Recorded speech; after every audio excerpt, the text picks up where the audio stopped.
We're at Sticky Fingers, just off Kensington High Street, with its owner, the one and the very only Mr. Bill Wyman. Bill, welcome. Wait a minute, welcome to my restaurant. Welcome to ME1 and welcome to your very own restaurant. Now, Sticky Fingers, how long has this been here? Last week we celebrated our 26th anniversary.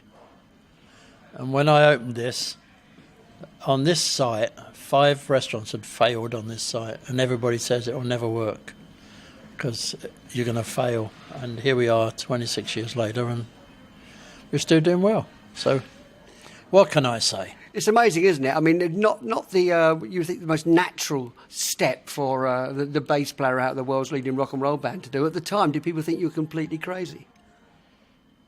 Yeah, but they thought I was completely crazy. A lot of projects I did, but they did have to swallow their words sometimes. Yeah, because it kind of worked out. Because you were known as the quiet one of the Stones. You just stood there. That's because no one ever spoke to me. That's why. They said, "Why didn't you never speak?" I said, "You never asked me a question." You know.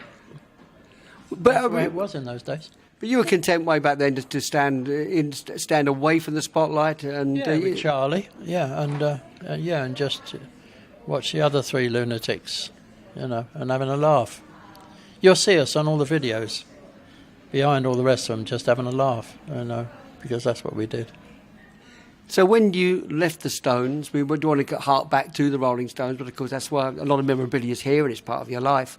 What changed for you? I mean, did you immediately miss that adulation? Because there you were all of a sudden a stone alone, literally.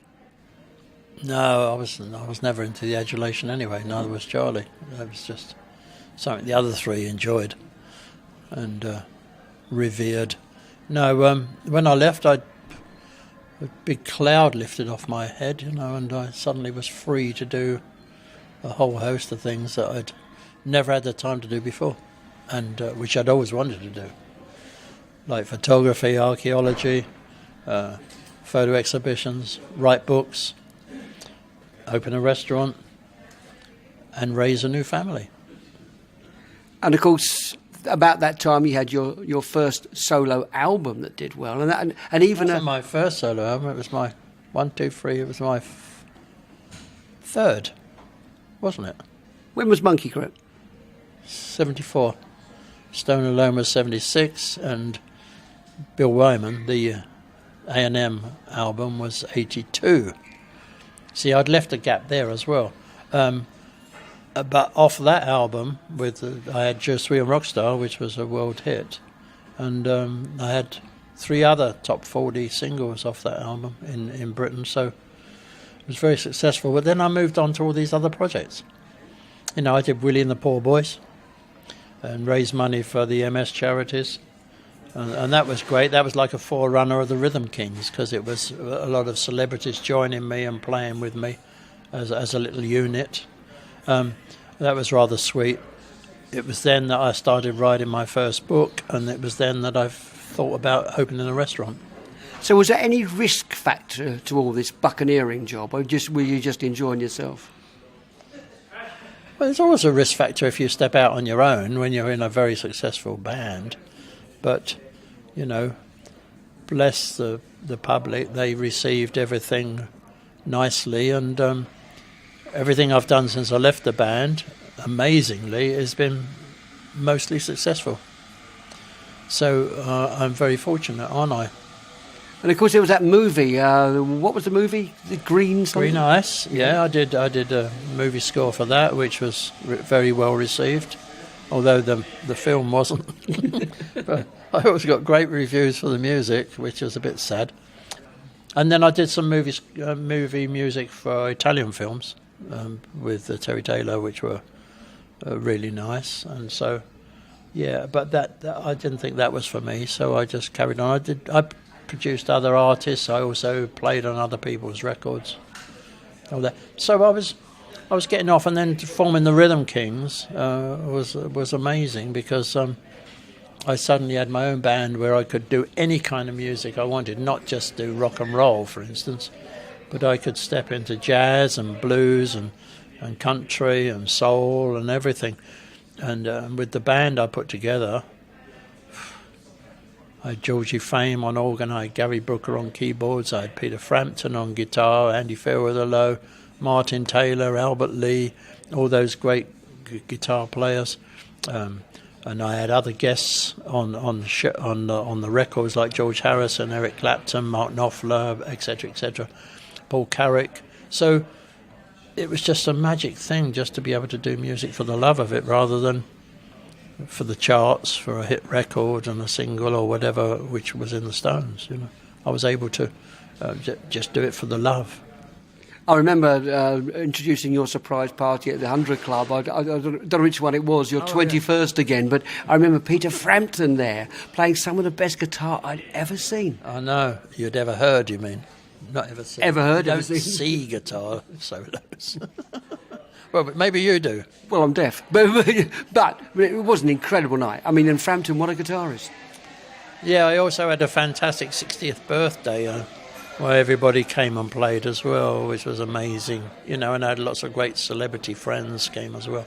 So everything's been good, And then I got into archaeology and I found Roman sites no one had ever found before. Found hundreds of Roman coins and items. Found Iron Age coins. I found Bronze Age items. I found Saxon stuff. That was another whole thing. Then I was working on the history of my house, which goes back to the 11th century, and then I found that the guy I bought my house off of was the godfather of the Crays. Ronnie, Reggie, and Charlie. And then I found that all these amazing people used to come to my house, like Rudyard Kipling and Lloyd George, the Prime Minister, and etc. So I've got a great history there. Everything really interesting in my life. I find really interesting shit going on, it's amazing. And of course, you that unabiding love of comedy, which people probably don't know. Yeah. I mean, and we had many times with Spike Milligan, you and I, but I mean, back in the day. But comedy, obviously, was a great passion of yours. Oh, absolutely. From Max Miller, the stuff that he did was extraordinary. And just to sit and watch Tommy Cooper and those great things Tommy Cooper he did a little skit once where it's never been featured on any of the specials and no one ever talks about it, but it was this wonderful one I never forget because we had a Tommy Cooper hour like an evening, and I think you were probably there, and everybody had to go out and do their favourite Tommy Cooper joke, and there were all these movie stars and everything there as well, and my one was the one that everybody seemed to have forgotten about, where he says, I don't like flies, he says, but I can't kill them, I hate them around the house, but I can't kill them. So what I did was I went out and bought one of them cans of instant starch, and every time I saw a fly, I went, psh, they just glide out the window. And I love shit like that. Do you know, I can remember that, and I'll tell you who the host was. It was Sir Anthony Hopkins. Do you remember? That's right, Anthony Hopkins, yeah. And I sat with him for hours, and it was, and he did a great one as well, didn't he? We all did them. It was a wonderful evening, actually, a Cooper extravaganza. And I remember Hopkins was in Tommy Cooper the entire evening. He only spoke in that, all right, the entire evening. Not like that, yeah. I know, it was amazing. No, but I loved Norman Wisdom, I loved all that stuff, Comedy's special, but Spike was something special, wasn't he?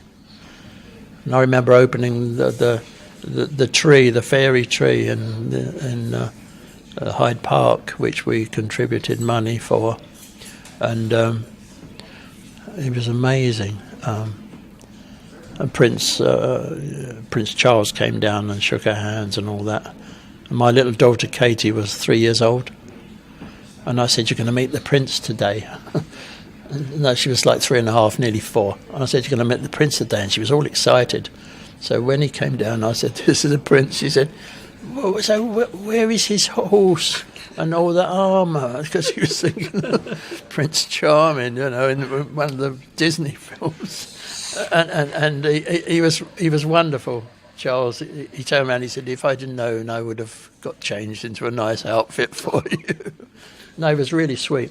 So, hundreds of lovely memories, through the years of great people that I met, and being fortunate enough to bump into loads of heroes that I loved. It's amazing to be in a career that introduces you to all your idols, both in sport, in the movie world, in the theatre, in art, writing. I mean, it's amazing. Well, when I was a kid in Dartford in Kent, I had a poster on the wall of you, and if you'd have said to me then I'll be sitting here one day with you, I would have said, get off. No chance. But I know. On the new album, Bill, the first solo album for 33 years, Back to Basics, there's a lyric on there, and forgive me if I get it wrong, but it says along the lines of, it's been a long, long time for me to sing a song. So 33 years, have you been, has the urge been there, or have you just been too busy? Literally too busy, yeah.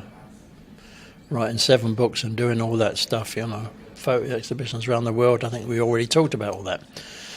And the Rhythm Kings, of course, 17 years, writing a lot of songs for the Rhythm Kings. And it just came to me last year. I was just listening to iTunes, and I had this various demos of mine on there, and I kept coming across these songs. I'm thinking, that ain't a bad song, maybe I should do it again. And I thought, too old, and I thought, well, blues artists go on forever, classical musicians go on forever, poets, writers, sculptors go on forever. What the hell? I'll go for it.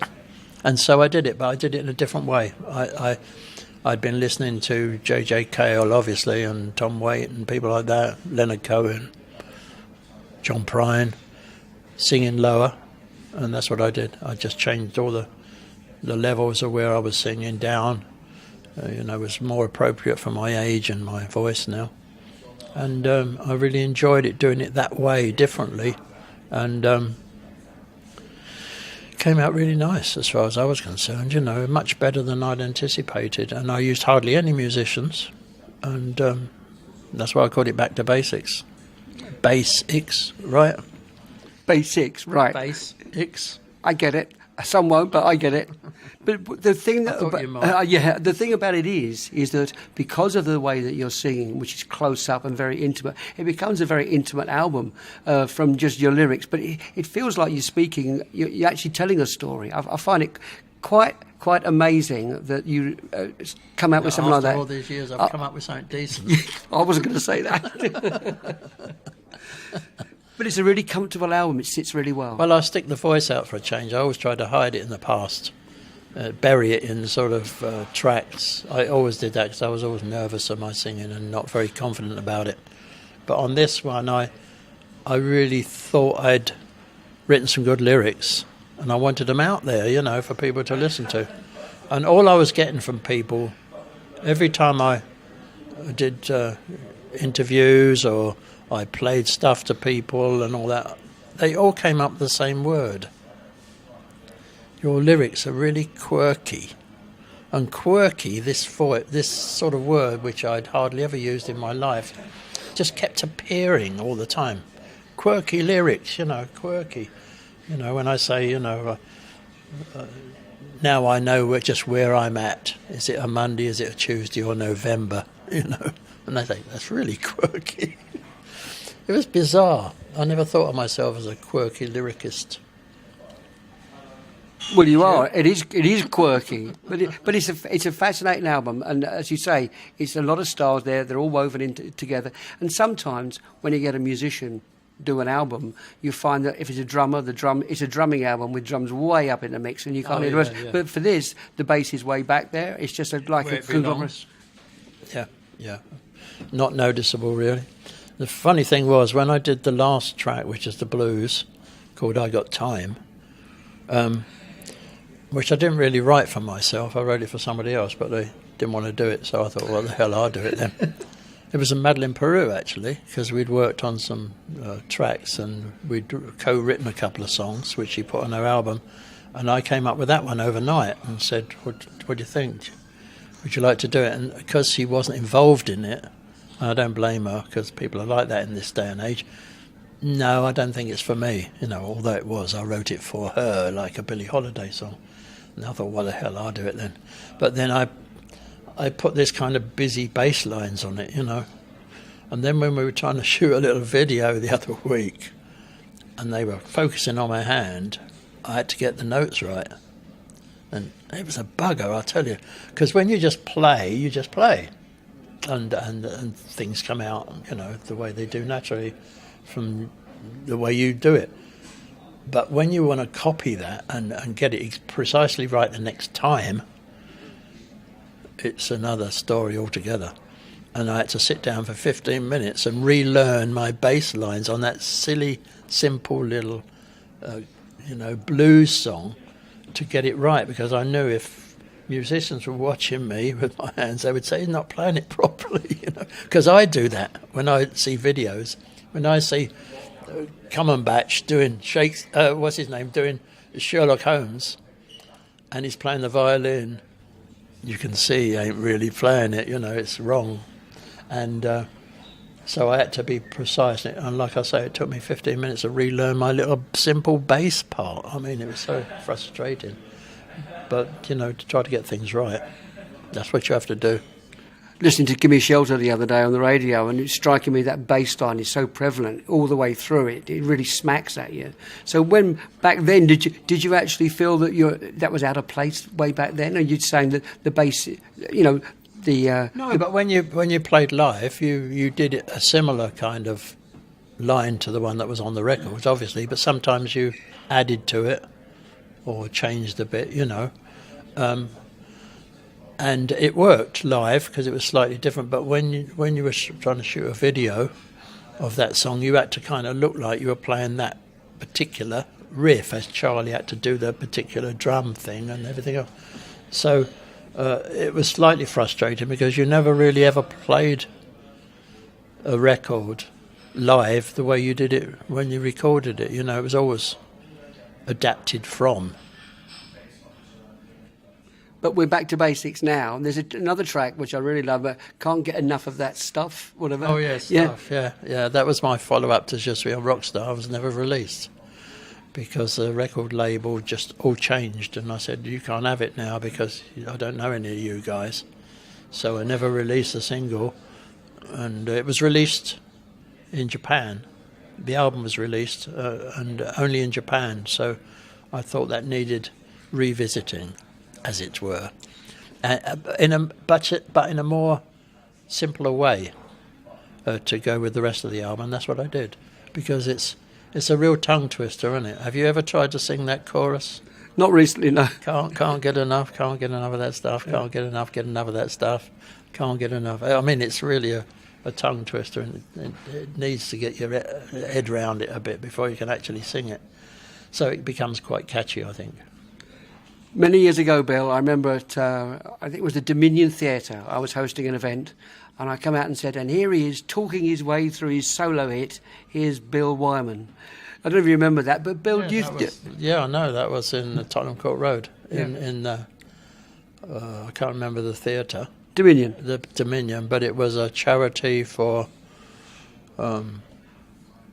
cancer children or something, wasn't it? Yeah, all right. Yeah, and I played it live, didn't I? I remember. My point is, do you think there's room for now, let alone the Rhythm Kings, a Bill Wyman solo too? God help us. No, I can't do that. It's not my forte. I can do one or two songs with the Rhythm Kings at a pinch, they sort of taught me into it. And they go down all right with simple bass lines. But to try to do this as a up-front person, which I'm not, because I sit with the drums in the rhythm section, I can't go out and do that. If I was a guitarist, you can, or a piano player, you can, because you can sing the line and then do a little riff or something on the piano or the guitar, like B.B. King, for instance, or Eric does. They sing da da da da da dee dee dee dee wah wah wah wah wah dee dee dee. But I can't. I'm there all the time because I'm the bass player. I have to be in the rhythm section, getting it down, and I can't sing and play at the same time. Drummers can do four things at the same time, and some of them sing as well, like Levon Helm and Phil Collins and people like that. I can't do it, so it'd be foolish for me to try. I would fail miserably. So do you think Bono can sleep well in his bed tonight? Definitely. him and all the rest.